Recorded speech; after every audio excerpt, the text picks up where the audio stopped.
நமஸ்காரம்.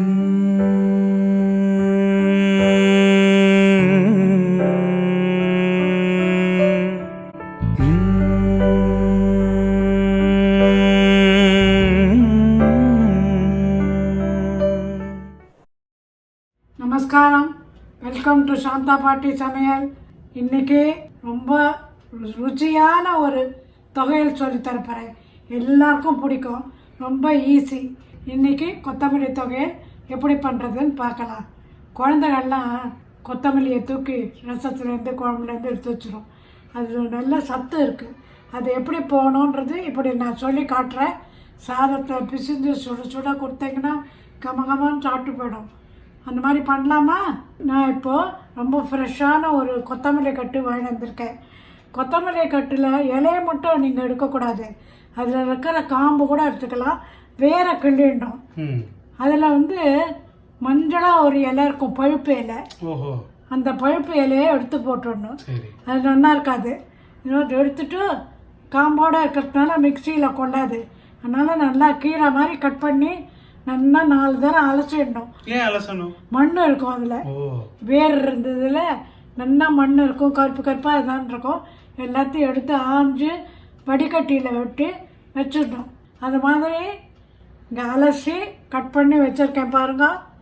மெயினாக கொத்தமல்லி பார்த்தாச்சு. அதுக்கப்புறம் தேவையான சாமான்கள் என்னன்னு பார்க்கலாமா? கடுகு 1 டீஸ்பூன், ஒரு நெல்லிக்காய் அளவுக்கு புளி எடுத்து 2 ஸ்பூன் தண்ணியில் ஒரு 10 நிமிஷம் ஊற போட்டிங்கன்னா இதில் இருக்கிற இந்த கோது இதை பாருங்க, இதெல்லாம் வந்துடும். இதெல்லாம் போய் தொண்டையில் மாட்டிக்கக்கூடாது. பார்த்தீங்களா? இதெல்லாம் வரக்கூடாது. எல்லாம் வரக்கூடாமல் எடுத்து நல்லா மசிச்சு வச்சிடணும். அப்புறம் வத்த மிளகா ஒரு 6-7, உங்களுக்கு ஜாஸ்தியாக வேணும்னா இன்னும் 1-2 போட்டுக்கோங்க. இல்லை காரம் வேண்டாம்னா குறைச்சிக்கோங்க. நான் 5 பச்சை மிளகா வச்சுருக்கேன். 1/2 டீஸ்பூன் பெருங்காயம், கட்டியாக இருந்ததுன்னா ஒரு சுண்டைக்காய் அளவு வச்சுக்கோங்க. 2 டேபிள் ஸ்பூன் உளுத்தம்பருப்பு வேணும். நல்லெண்ணெய் 3 டீஸ்பூன் வறுக்கிறதுக்கு. தேவையான அளவு உப்பு. கடைசியில் கொஞ்சோண்டு வெல்லம். இந்த பாருங்க, இவ்வளோதான்.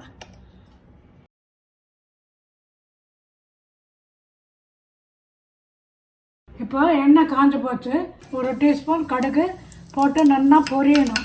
கடுகு நல்லா வடிக்கிறது பார்த்தீங்களா? உடனே உளுத்தம்பருப்பை போட்டுடணும். போட்டுட்டு செம்மில் தான் இருக்கணும். உளுத்தம்பருப்பு மட்டும் ஹையில் வைக்கக்கூடாது, ஏன்னா மேலே சவுந்தரும் உள்ள சவுக்காது. கொஞ்சம் பொறுமையாக உளுத்தம்பருப்பு வறுக்கணும். கலர் மாறும் இல்லையா? கலர் மாறிடும். முக்கால் மாறுறச்ச மிளகா போடலாம். சரி. ஏன்னா மிளகாய் முதல்ல போட்டால் காந்தி போயிடும். கலர் கொஞ்சம் மாறி இருக்குல்ல, முக்கால் மாறி இருக்கு. இப்போ மிளகாய் போடணும்.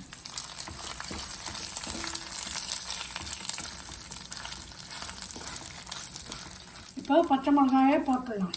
பச்சை மிளகாயை கிள்ளி போடணும், இல்லாட்டா வெடிக்கும். இப்போ பெருங்காயத்தை போடணும்.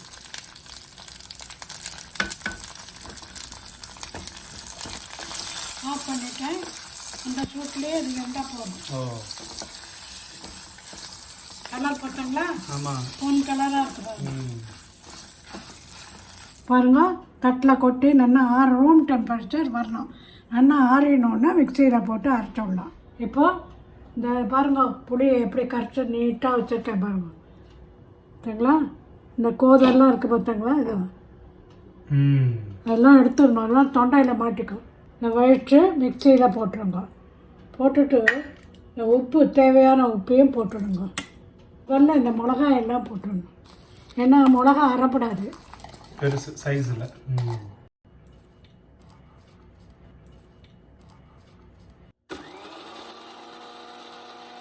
அதை அரைச்சாச்சா?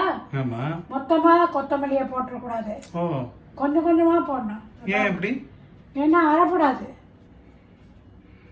இப்போ வெளியிலெல்லாம் வந்துடும். இதுக்கு தண்ணியே விட வேண்டாம். இதில் இருக்கிற தண்ணியே போடுறோம், கொத்தமல்லியில் இருக்கிற தண்ணியே போடுறோம்.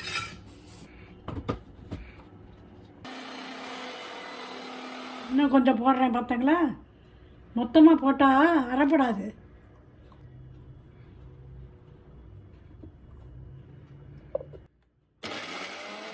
இது பாருங்க, எல்லாத்தையும் அப்படி கொண்டு வந்து வைக்கணும்.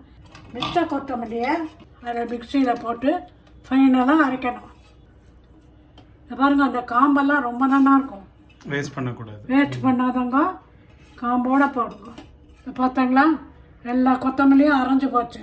இன்னொரு தரம் ஃபைனலாக அரைக்கணும். அதுக்கு முன்னாடி கொஞ்சோண்டு வெல்லம் பார்த்தாங்களா, இந்த வெள்ளத்தையும் போட்டு எல்லாம் 2 சுற்று சுற்றணும். கொத்தமல்லி தொகையில் சூப்பர்.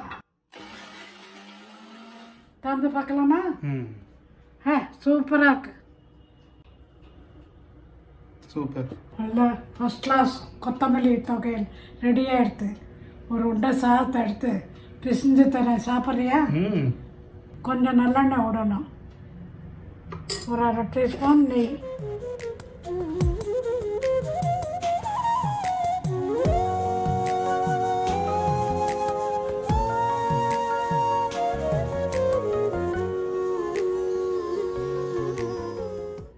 ஆஹா, ரொம்ப நல்லா இருக்கே.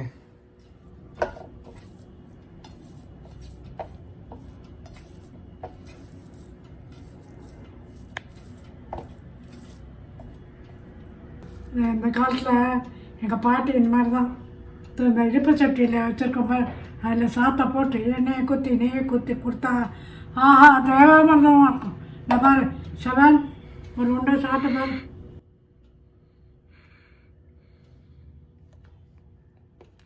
ஆஹா, சூப்பராக இருக்கு.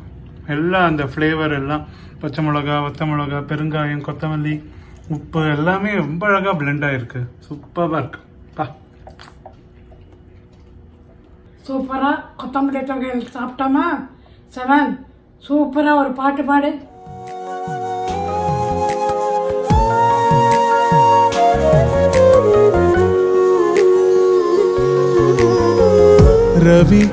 रविकुलाभरण रविसुत सख्य रविकुलाभरण रविसुत सख्य रविकुलाभरण रविसुत सख्य रविकुलाभरण रविसुत सख्य राक्षस संहार राजसेवित राक्षस संहार राजसेवित राम राम राम श्री रघुराम राम राम राम राम राम श्री रघुराम राम राम नरहरि देव जनार्दन केशव नारायण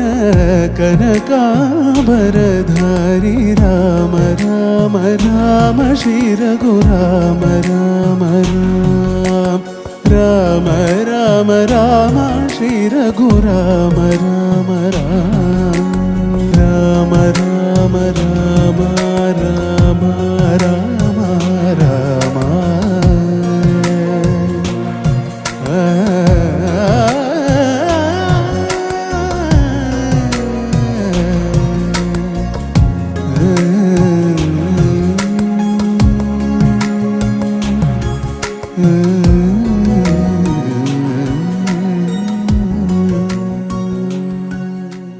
பாட்டு கேட்டாலா நல்லா இருக்கா?